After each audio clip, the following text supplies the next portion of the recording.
volume sound in the back. Okay? Are there any veterans in the audience today? Thank you for your service. Do you mind telling me what branch of service and what period of time? Army. Okay, sir. Army, Vietnam.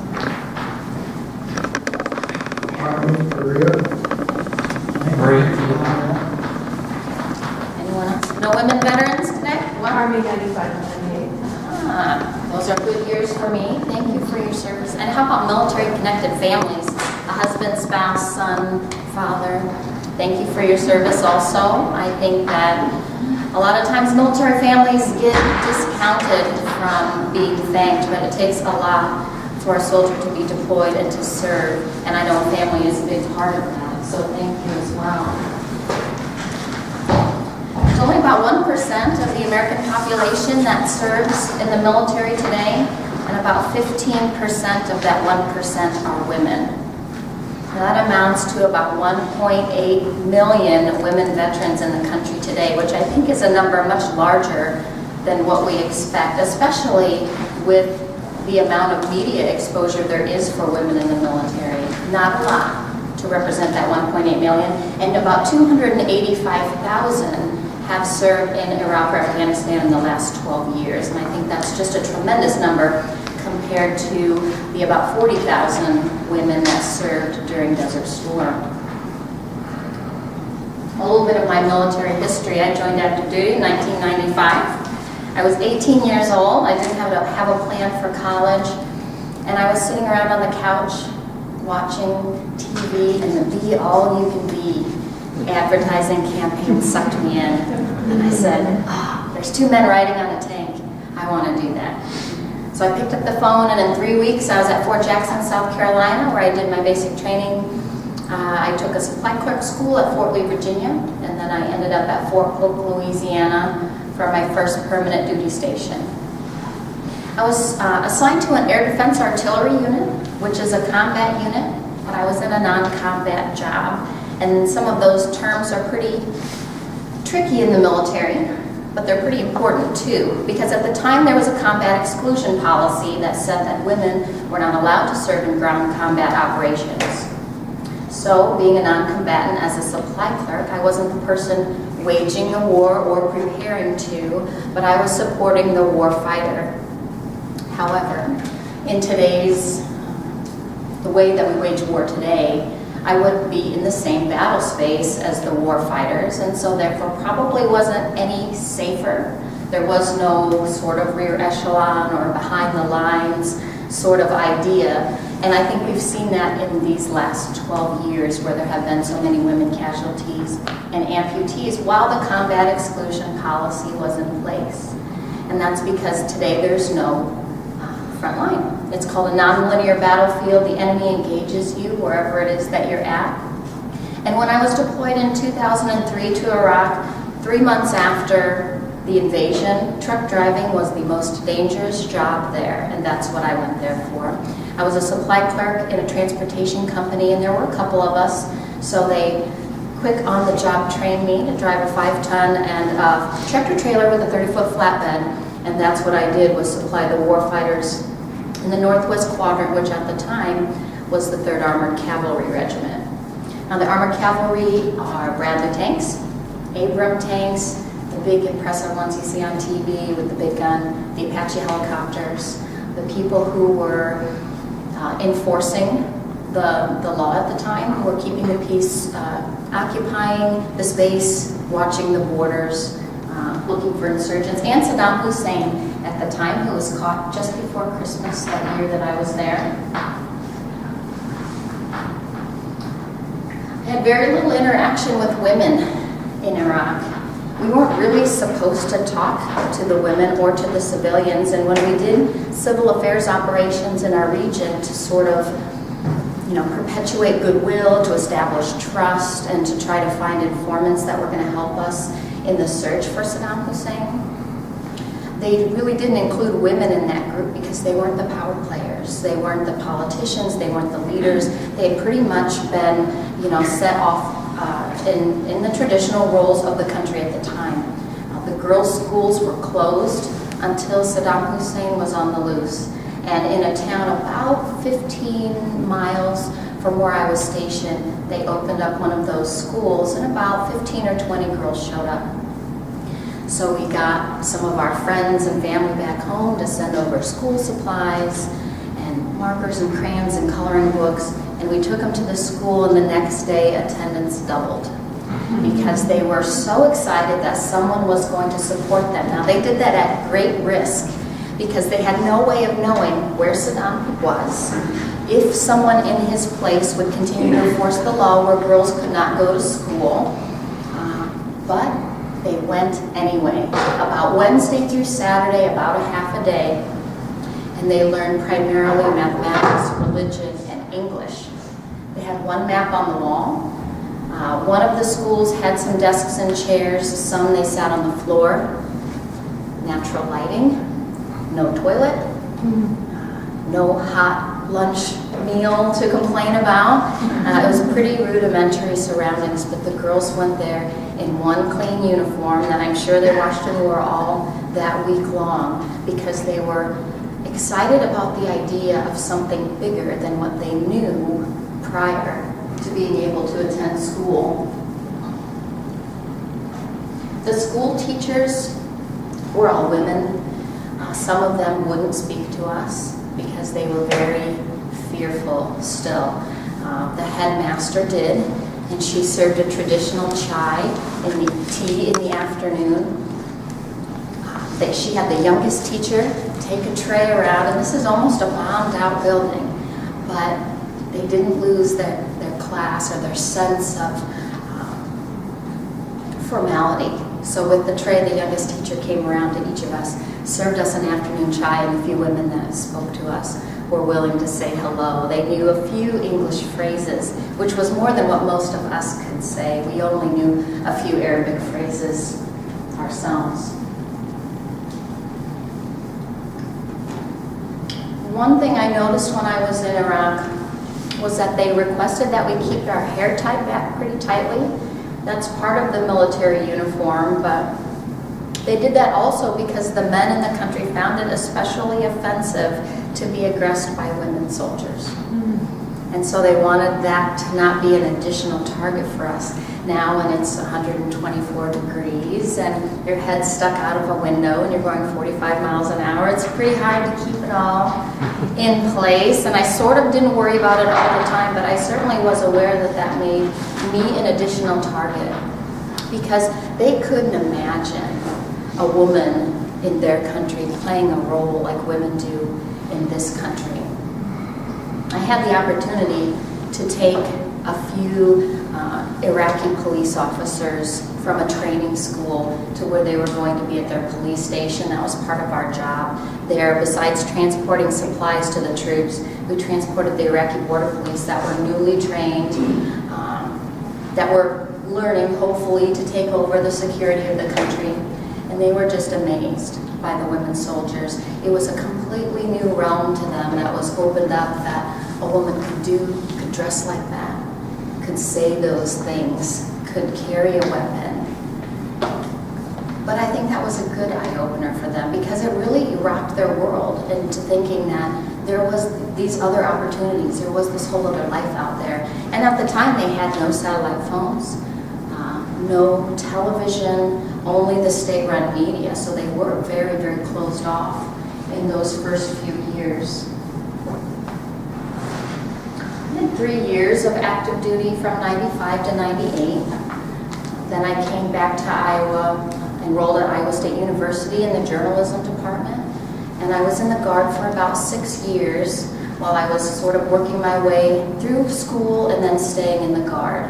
I was deployed in 2001 for force protection. After September 11th, I did 6 months of Guard duty at Camp Dodge, and then 2003 to Iraq for about 403 days.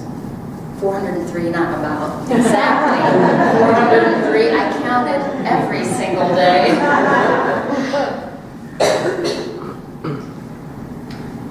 I think the book came about because as soon as I landed there, I really recognized that there was this tremendous story going on that no one knew about. since such a small percentage of the population served and such a small percentage of that population were women, there was this whole world going on that I was certain that my parents couldn't even imagine. And I was sure, even with the media that we saw there, because we transported some embedded journalists also, that there was this other part of the picture that wasn't being captured. And so as sort of a journalism student who was used to taking notes and reading headlines and capturing little pieces, I started journaling. And I journaled hundreds of pages while I was there at night. I had the sense that I would probably write a book about it, but I didn't know for sure. It was part of a way for me to decompress my day at the same time, and there wasn't really anything else to do at night. So by flashlight, that gave me some sort of a purpose until I fell asleep and woke up and did it the next day. I had the chance to meet Geraldo Rivera. That's my one famous person story. We made an enormous display. We put a tank up, the flags, we gathered, and this was about 3 in the morning, so it would run for morning television or the evening news on the following day. And there was the coup in Haiti that happened at the same time, so all the public affairs hurdles that I had left over to get this 2-minute interview was covered over by Jesse Jackson, and none of it aired. I missed the whole thing, but I did get to meet him, and it was sort of an interesting way to see how much news was real and how much wasn't, because there was quite a bit of preparation that went into this live few minutes of feed. And so I saw also when George Bush visited us that Thanksgiving, and we read the Stars and Stripes the next day, the only paper we really had, of this big Thanksgiving turkey, and it was shiny and it looked gorgeous, and it was plastic because it was a prop that was used just for the photo and just for the story. We did eat turkey and some goat, but it wasn't that turkey like we thought. So I thought that was sort of an interesting behind-the-scenes look at media. One question I get asked a lot is about women in combat. This spring, the commanders of the 5 service branches repealed that combat exclusion law that was in place when I started on active duty. And they did so, I think, because after seeing women perform in the desert, mostly in impromptu roles, wherever the mission carried them, whatever needed to be done, it was very hard to deny that women couldn't serve in combat because they'd all seen it. And so it was a way to validate the service that women had already performed. And it was also a way to open up opportunity for women to then be leaders in those positions. You can't lead a combat unit if you can't technically be assigned to one. I was attached to one. And that word, being assigned or being attached, made the difference between, in some cases, how you get paid, in some cases, how you are promoted. But we occupied the same space and did the same job. And I think the commanders recognized that. It opened up about 200,000 potential jobs to women. And if you've been watching the news lately, you just saw 3 women pass the Marine Infantryman course. I don't know if we should call it the Infantryman course anymore since 3 women passed. But because the military is not certain how to integrate those women into the unit, they are not allowed to join an infantry battalion still. I find that a very overt demonstration of sexism. They passed the requirement. And in fact, as soon as one woman passed that course, it can be said that women can. And now it's just a matter of numbers.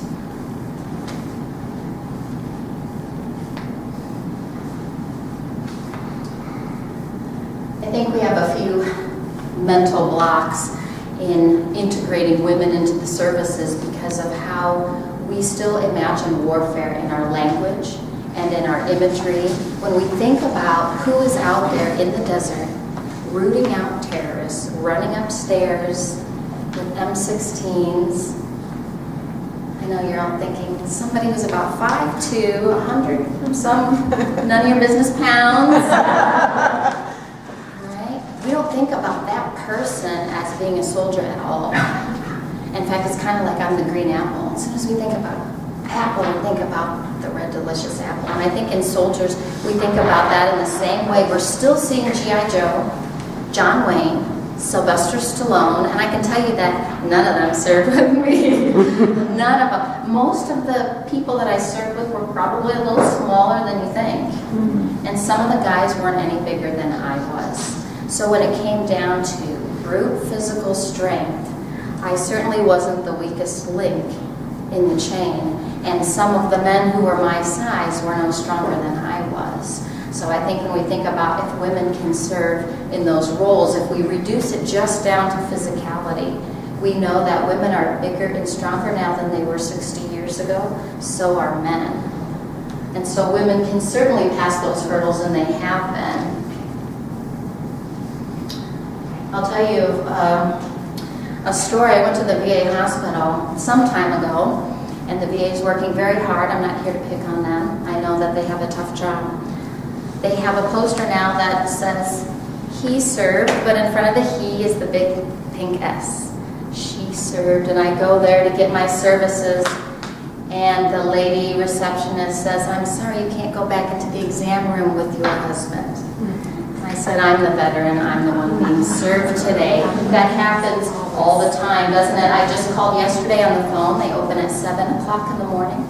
I called at 7:15, and to my surprise, there was a 45-minute wait time. And when the person answered the phone and spent some time talking to me about my case, he said, thank you, sir. I know you can't see me, but I'm pretty certain this isn't a man's voice. But the idea that just in our heads, that is what a veteran is. That is what a soldier looks like. I heard a military commander make a comment about women not really being in combat in the last 12 years. What women are experiencing is incidental combat. Not intentional combat, incidental combat. And I can tell you that whether you fire a weapon intentionally or incidentally, or if you are fired upon and injured, that word means nothing at all. Nothing at all. But I think that's a language that people are still using in order to discount and downgrade the service of women veterans, because it's something that they're just not ready to advance. This is my favorite example, and this is a new one. This was a leaked email from Colonel Lynette Arnhart. She is a woman. She said, pretty women shouldn't be used in promotional posters in general. Women that are ugly are perceived as competent, while the pretty women are perceived as having their looks to get ahead. It's Madeleine Albright that said, there's a special place in hell for women who don't help other women.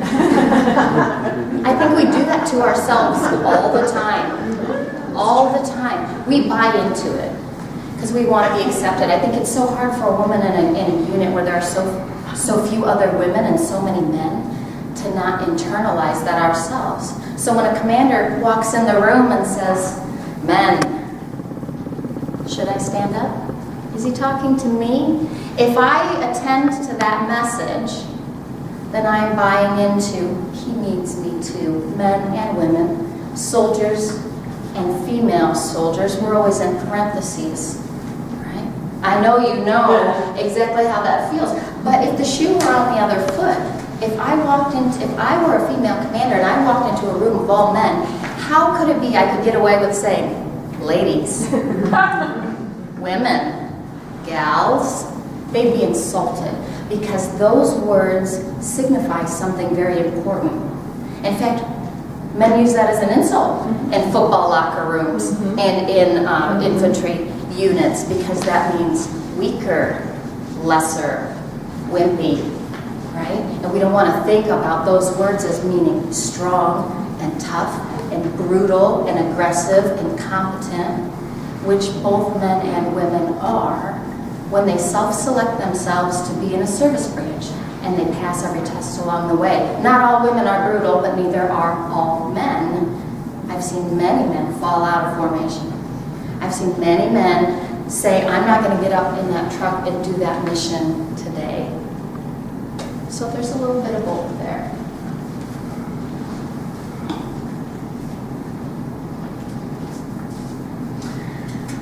One thing I heard about in Iraq were women who had underground beauty salons. Found this to be a very unusual idea that in secret places and spaces, a few women would meet and actually do things like give each other haircuts, wear some makeup, even knowing that they would have to then traditionally clothe themselves completely in a burqa and none of it would be seen. It was a way for them to still recognize themselves as women and give themselves some pampering treatment, something that they felt like they earned and deserved, and they did it at great risk. And I saw a little bit of this in my unit also, and at first I wasn't sure how to think about it because I think I bought into that stereotype too. I didn't wear any makeup in Iraq. I had Hanes Hairway cotton panties. I was practical. I wasn't going to do anything that was looking too sexy, because why? But the women that did, I found it wasn't because they were trying to attract men. It was because they didn't want to forget who they were. They were going to die wearing mascara because they liked the way they looked, and what difference did it make? So somewhere out on the line, there'd be our brown t-shirts and our black socks and somebody's Victoria's Secret underwear. But really, it gave them a chance to hang on to their identity, which was so important there, because when a man enters military service, everything that's masculine about him is raised up. It's celebrated. He's doing every manly thing that can be done. And when a woman enters military service, that's all stripped away. You lose a part of your womanhood. You dress more like a man. You lose the shape of your body. You stop wearing makeup. You tie your hair back, and some of it's practical, and some of it probably not so much. So I did find that, and it was mostly the younger women that weren't really willing to let that part of themselves go. In addition to the beauty salons in Iraq, there are some women there who are writing, creating art, taking pictures, and even making movies. And they do that at great, great risk also.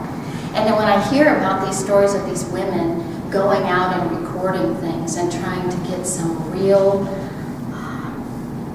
hardcore, footage of what is going on there, it makes me ask myself the question, what am I doing to further the cause? What am I willing to do in risk in order to further women as being equal members of society? Am I willing to risk embarrassment, awkwardness?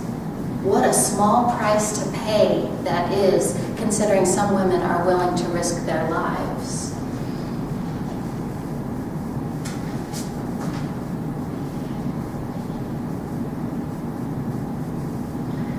I was reading Khalil Gibran last week,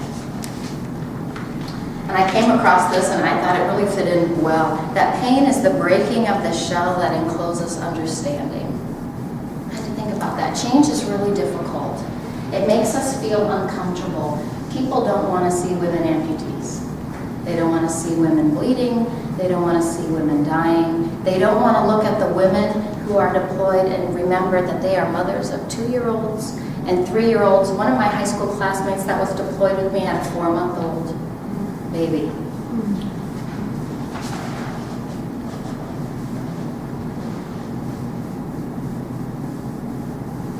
I'm going to flip through these slides quickly. I have 3 sets of slides. The first is from the New Yorker. March 9th was the 10-year anniversary of the invasion of Iraq, and they picked 11 photos to represent 10 years of war. And it struck me when I took a look at them, but I want to see how you feel about them. Get your sort of overall emotional impression for the scene of what they decide war is. Look for the presence or absence of women, and look at the roles that those women play in the photo.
no women soldier. That's always the first thing I noticed, no woman soldier. So in 10 years and 11 pictures, there was no woman that was represented as the hero. Because the soldier in these pictures are the heroes. They're the aggressors of warfare, they're the freedom fighters, they're the ones that give us freedom of speech, uphold our Constitution. No woman soldier. The women were the enemy, as Iraqis, where they were children. They were the victims of war. I think those are very traditional ways to look at women instead of in the hero role. Now, I don't know if the New Yorker had a responsibility to remember women veterans. I don't know what kind of photos were taken. I know that photographers are probably a little more sensitive about taking pictures of women, especially in our relaxed mode. I see a lot of pictures of men after a mission, like the second picture where there's the MRE boxes and they're having a sort of, this could have been somewhere that I lived, and sometimes they'll have their BDU blouse off, maybe their brown t-shirt off, because it's hot in the summer. When your mission's over, you want to take that stuff off and relax. But a woman in a sports bra with their six-pack abs, I've never seen that picture, but I see it with men a lot because we're more comfortable in representing masculinity and sexuality with war. But with a woman, I think a photographer would have a hard time taking that same picture and saying, oh, I'm not entering sex into the picture, that's not sexual harassment, or she's out of uniform. We like to dress it up. Usually when we see a picture of a woman in uniform, everything is in the right place because we feel a little bit more comfortable about it that way. I'm going to go to the second set, which looks a little bit more like my experience. About 16 women in my company of about 130.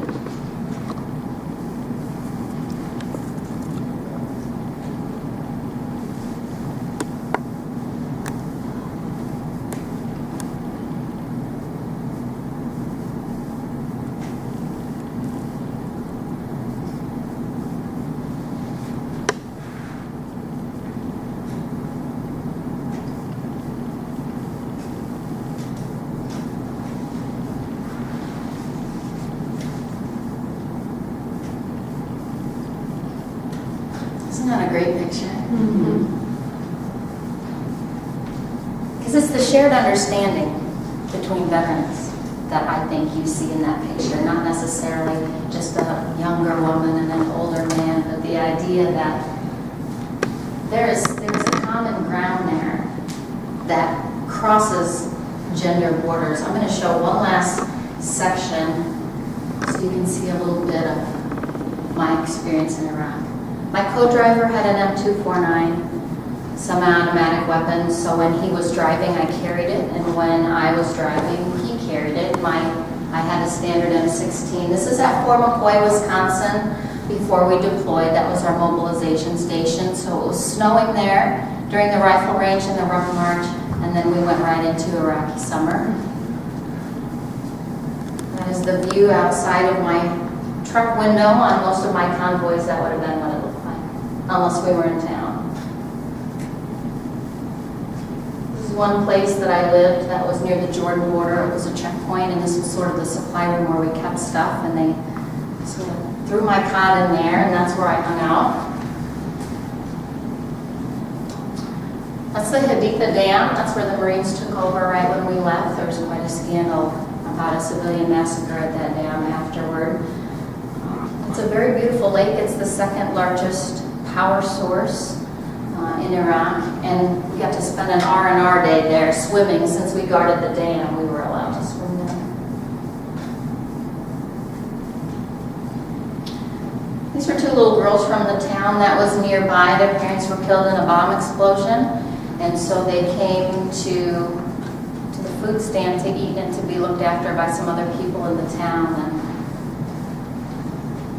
now they're probably 20 years old, and I sort of wonder what it is that they're doing now.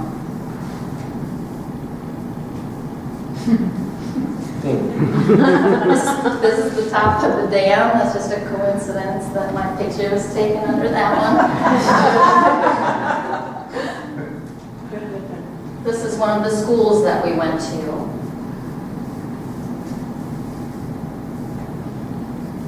I think every unit had a resident dog. And that was ours, and we named him Puppy.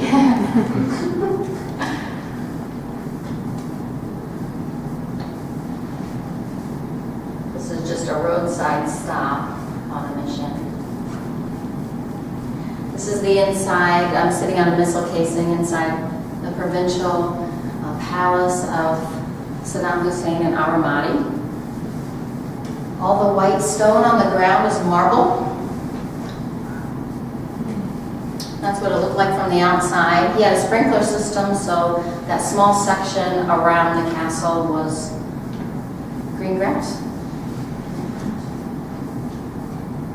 We put up a couple GP medium tents and hung out there for a few weeks while we were supporting a Florida National Guard infantry company that was in charge of the city security. So we did night patrols from midnight to 4 in the morning that ensured that people by cover of darkness weren't putting IEDs down or sort of transporting weapons under cover of darkness.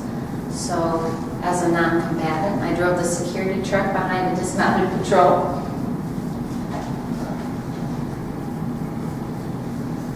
This is the truck that I rode home on day 403. When our bus from Fort McCoy got to the outskirts of Cedar Rapids, where my unit came from, they took us through town on the back of a flatbed. This was one of our trucks, and they had advertised the route in the paper so that people could come out with their signs and support us coming home. And the sign says, my own unit put on, keep on trucking all the way home, our husband, father, brother, hero. Then you must have been the hero. I think most of the women took note that there was no wife, mother, sister, hero, but I think even at that point we were still just assumed to be one of the guys. That was a promotion. If you were one of the guys, then you fit in, and they didn't see that we could be distinct but still equal. So they forgot us even on that day.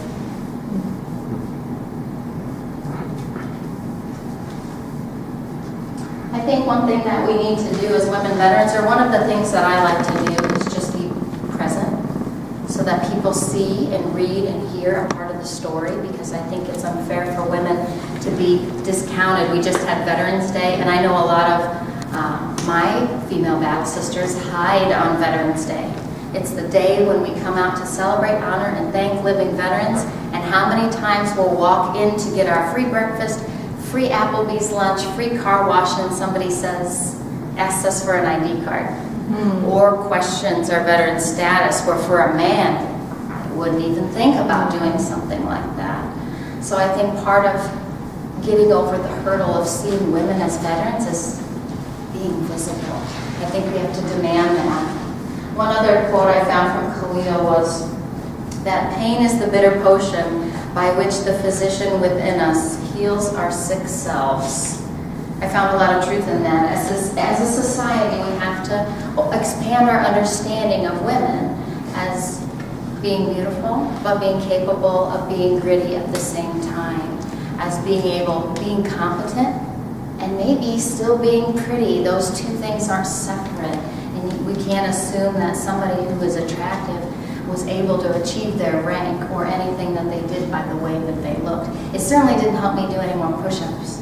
It didn't make me any faster on the ruck march. And all those things were part of the promotion points that went into getting ahead anyway. But I think people discount that right away by the way that we look.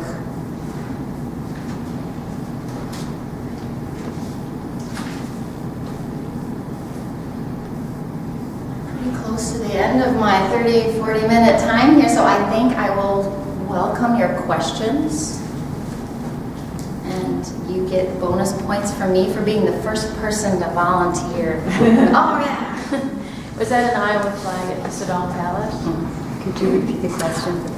At the Saddam Palace, the flag that I was standing in front of was an Iowa flag. I don't remember if someone brought it or sent it to us, but we used a couple extra tent poles to put that up while we were there. I just need to get a reaction from you on, as a 70-year-old man with a wife and a daughter, I have no objection to flying combat planes, driving tanks, driving truck, accepting that they could get injured, maimed, killed. The issue that I really struggle with is them being captured.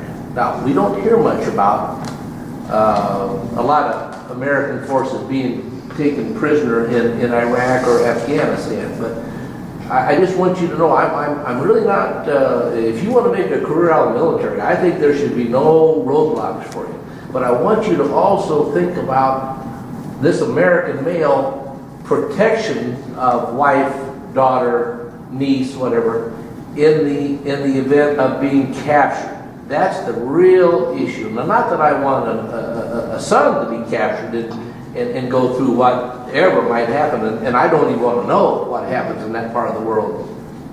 Especially as a woman military person, you said that there's just, in that part of the world, I just can't imagine you risking being captured. Could you just respond to that? Sure. My reaction to being a POW, first of all, when we were at Fort McCoy, Jessica Lynch was captured. That was a very highly publicized story, and it really did tap into that vein of how America feels about women being in that sort of a special danger category.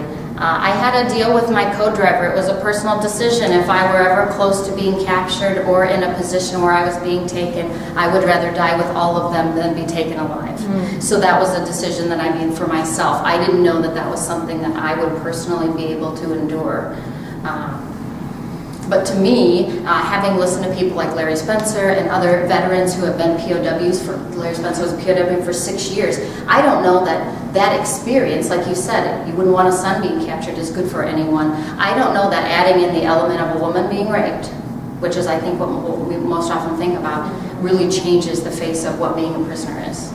I just don't think it does. And I think when we look at how sexuality is a problem in the military on the American side with sexual assault in the military, we have that problem to solve. That is so much larger than the very small chance that a woman that's captured is raped multiple times in Iraq, when we have thousands of women who are being raped by their own brothers in their own units. So I would have to say we need to look at that issue first. There's a remote chance of that, but like I said, I made my own decision on how I wanted something like that to be handled if that were ever close to me. Well, just as a follow-up, have there been many American military, male or female, captured that were eventually released that could discuss what kind of treatment they received? Or are there very few Very few. captured? Jessica Lynch and the person that she was captured with, another woman that also survived, were both released.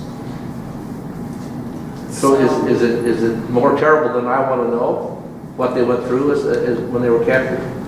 I actually have not read her entire book, and I do know that she was hospitalized and heavily drugged for probably a good portion of that, so I don't know what the truth of her situation was in particular. And then her co-driver, another woman, died in the ambush attack, so I can't say.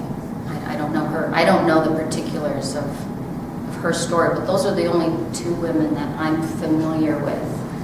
There was at least one woman that I remember on an intelligence report while I was there that was either captured, detained, or temporarily before she was actually killed in action, but it was a very short period of time, so I don't know the particulars of her situation either. Thank you. Please. I kind of want to circle back to this. I think rape is that big white elephant in the room that we all keep walking around. And that's often used as an excuse to exclude women or exclude homosexuals from the military. But I have to admit, and I'd like to hear your comment on this, that true, I know more men that have been in the military than more women, but I also know more men who have been raped by fellow soldiers in the military. So it's not like anyone is completely exempt from it. And it's not like it's a fate worse than death. I think that's one of our myths too, is that it's this fate worse than death and you should just kill yourself if you've been raped or something. And I think that's really downgrading to rape survivors. I'd kind of like to hear your take on that. I do know that rape is a crime of power. It doesn't have anything to do with sexuality. That about the same proportion of men are raped in the military as women by other men. It's just so, the reporting rate for male rape is minuscule, so we don't know enough about it, but that is definitely, and so if rape were a case, a reason for women not being allowed to serve in certain units, it wouldn't solve the problem because men also rape men because of the nature of what that crime is. No, definitely. Definitely. Does that? I know there have been men who have been assaulted with objects that they ended up calling it an assault instead of a rape. So I think the statistics are ridiculously high. We don't. I think that's true, and it's about 1 in 5 women in the military are sexually assaulted. About 1 in 3 that present themselves to the VA for another problem test positive for military sexual trauma, because it's mandatory now that when the VA sees a woman soldier, they ask questions about sexual assault, and so they may go for something else, but when they're asked, 1 in 3 do answer that positively. And yet they don't ask men, do they? Not that I'm aware of, actually. I think we're still sort of segregating that issue right Sort now. of like they started screening for suicidal ideation, but then if you answer yes to the question, they don't do anything. So you kind of wonder, why do they ask these questions? Well, when I came home and we went to Kuwait, they did ask a list of questions about suicide, seeing death, seeing dead bodies to assess your potential risk for post-traumatic stress. Yeah. But at the end of the presentation, they told you, number 7, number 10, number 12, check no. Because if you check yes, you're going to stay over as a mental eval and everybody wants to go home.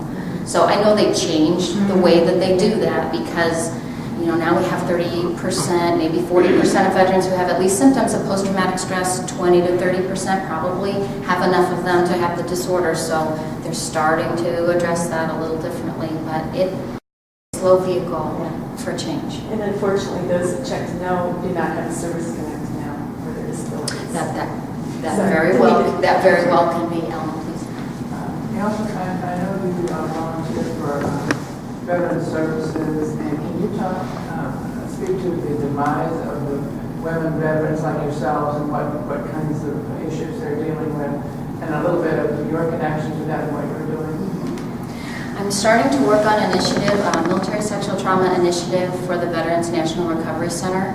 I sort of see how the VA is just, it's not prepared to deal with cases for women who are dealing with military sexual trauma. It's not prepared to deal with post-traumatic stress due to a sexual assault and post-traumatic stress due to combat. And a lot of women feel very re-victimized by the system, and they don't want to go back into a male-dominated system in order to get healing for their issue. So we're working on a 16-month program where women can meet on the weekend to do social events, do some personal work, do some holistic therapy, massage therapy, and things like that, so that there is another avenue outside the system where women can go starting in February. You know, basically right now, instead of waiting maybe years in the backlog for what could be a denial, because there are 1.3 million veterans waiting for mental health services right now. Please. What do you think about some of the proposals of having an external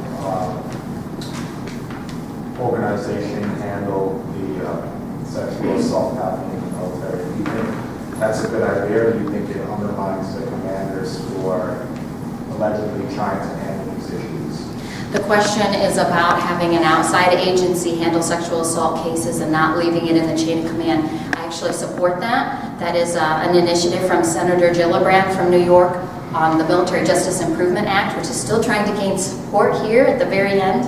I think it works. I think it works in other countries. We've seen it work in other militaries that are well established, like Great Britain, Israel. They all use an outside independent advisor who's professional, who is not at risk of losing rank or pay, or is not entrenched in that. So absolutely, outside the chain of command is a good place to start in fixing that. Command culture needs to be fixed. We say it all the time. We have zero tolerance policies everywhere, and we have thousands of assaults every year. So zero tolerance isn't doing anything. It's just not. It's talk, and there's no real action that is changing the way that ever gets evaluated. So I think commanders have far too much discretion. Yeah. As a quick follow-up to that, what do you think are the forces working against this sort of policy being implemented? As far as an independent agency, Yes. the military is just afraid of the change. They're afraid of the change, and they're afraid of losing the command and control of their soldiers. I think they really want to believe that that's a command issue, and it is if you're a great commander. And the problem is we just don't have enough great commanders who are willing to take responsibility. They have a little personal risk invested in that too. Their first job is supposed to be to take care of a soldier. But secondarily, their career's on the line.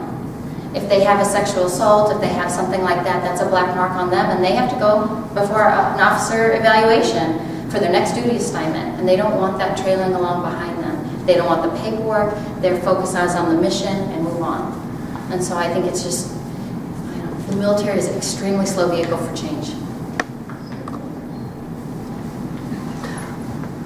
What positive attributes or aspects do women bring to the military? What is it that you bring to going to war that maybe a man doesn't? That's an excellent question, and it's usually something that I bring up.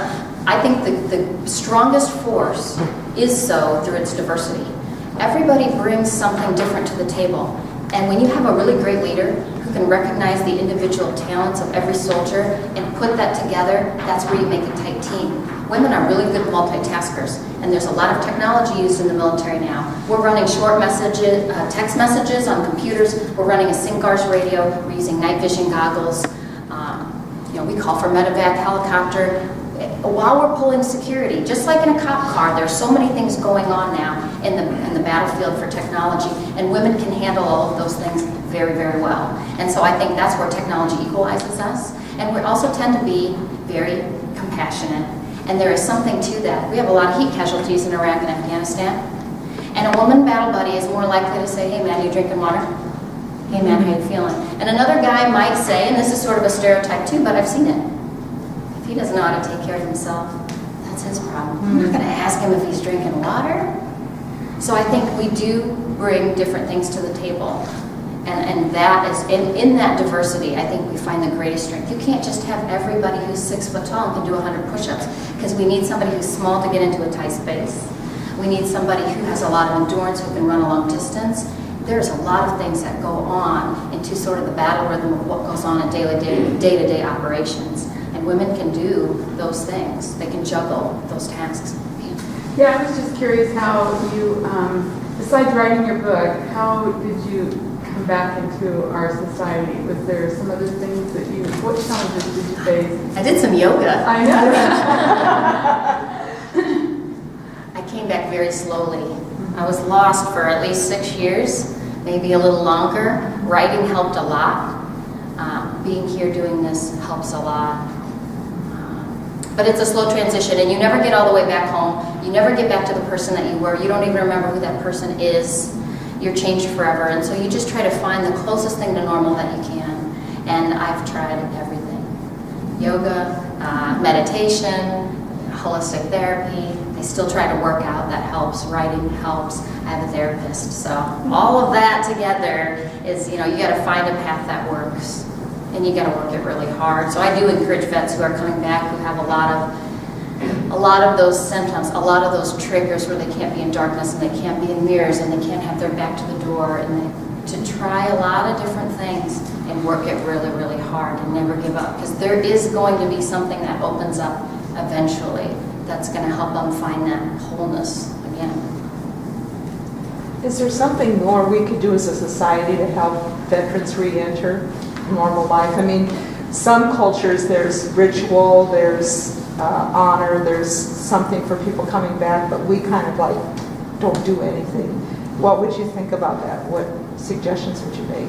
I agree with that, actually. And so as a 1%, I think the community, we're looking at the VA and we're blaming them, but 99% of the community should be surrounding these people and helping them get to where they need to go. And so I do encourage people to sponsor them to go to real workshops for healing and wholeness. There are a lot of nonprofits out there now that are looking on healing the wounded warrior. And so I think raising money, raising awareness, and getting people into those avenues is really, really encouraging take time to listen and ask. I know a lot of veterans that sort of want to tell their story or think maybe they're ready to tell their story, but if you don't even ask, they have nowhere to go from there. So definitely seeing them, sort of being a compassionate community, and then helping them get to somewhere, because they probably need some sort of special service. That would be the place I would start. There's a great retreat called Vets Journey Home. And they do retreats across the nation, and they incorporate a lot of things that the VA doesn't use. So where they use traditional cognitive behavior therapy and a few medications, Vets Journey Home does ritual. They do burn sage. They do, storytelling. They do fitness, and they find that that is hitting people in the heart. It's finding their center again and helping them to move on in a different way. That the traditional therapies, they're not enough.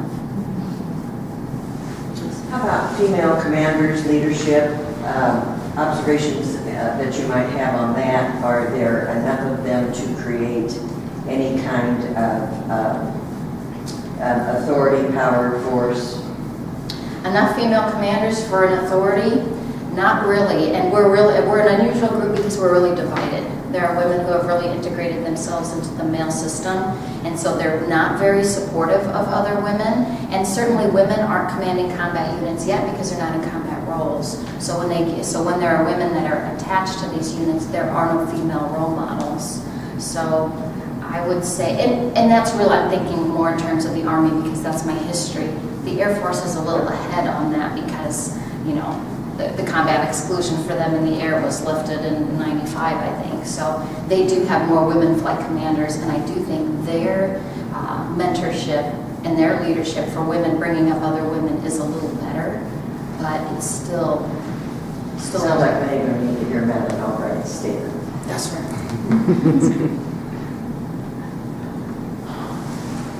2 questions.